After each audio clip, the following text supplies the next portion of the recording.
ASP ಒಬ್ಬರ ಮೇಲೆ ಕೈ ಎತ್ತುವಂತ ರೀತಿಯಾಗಿನ ಮುಖ್ಯಮಂತ್ರಿಗಳ ನಡವಳಿಕೆ ಇದು ಸಹಜವಾಗಿ ಅವರ ವಿರೋಧಿಗಳಿಗೆ ಒಂದು ಅಸ್ತ್ರ ಸಿಕ್ಕಂತ ರೀತಿಯಾಗಿ ಮಾಡಿದೆ. ಹಾಗಾದ್ರೆ ಈ ವಿಚಾರವಾಗಿ ಸದ್ಯ ಏನೇನು ನಡೀತಾ ಇದೆ ಬನ್ನಿ ನೋಡೋಣ. ಯಾವನವನು ಎಸ್ಪಿ ಏನ್ ಮಾಡ್ತಾ ಇದ್ದೀರಿ ನೀವು? ಭ್ರಷ್ಟ ಕೇಂದ್ರ ಸರ್ಕಾರಕ್ಕೆ ಬೆಳಗಾವಿಯಲ್ಲಿ ನಿನ್ನೆ ನಡೆದ ಘಟನೆ ಇದೆ.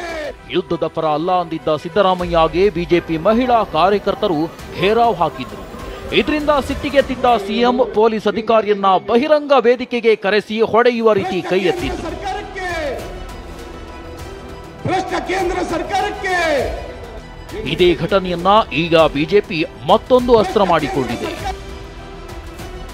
ಎಎಸ್ಪಿ ಇವರ ಮನೆ ಆಳ ಆರ್ ಅಶೋಕ್ ಫುಲ್ಗರಾಮ್,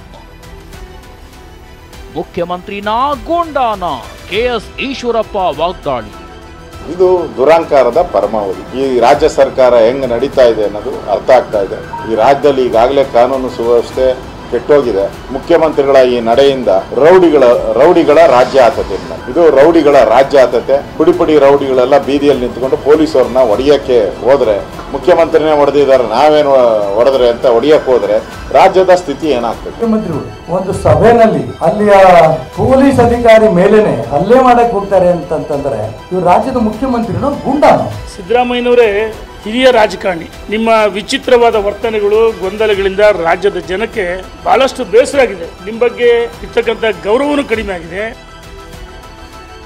ಬಿಜೆಪಿಯವರೇ ರಾಜೀನಾಮೆ ಕೊಡ್ಲಿ, ಸಿಎಂ ಸಿಡಿಮಿಡಿ.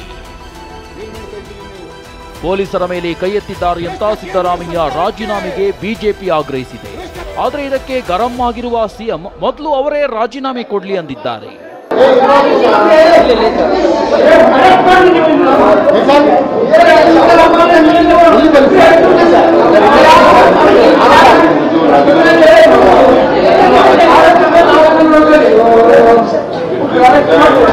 ಒಟ್ನಲ್ಲಿ ಯುದ್ಧದ ಬಗ್ಗೆ ಮಾತನಾಡಿದ್ದ ಸಿಎಂ ಈಗ ಹೊಸ ಇಕ್ಕಟ್ಟಿಗೂ ಸಿಲುಕಿದ್ದಾರೆ. Bureau report, ಟಿವಿ9.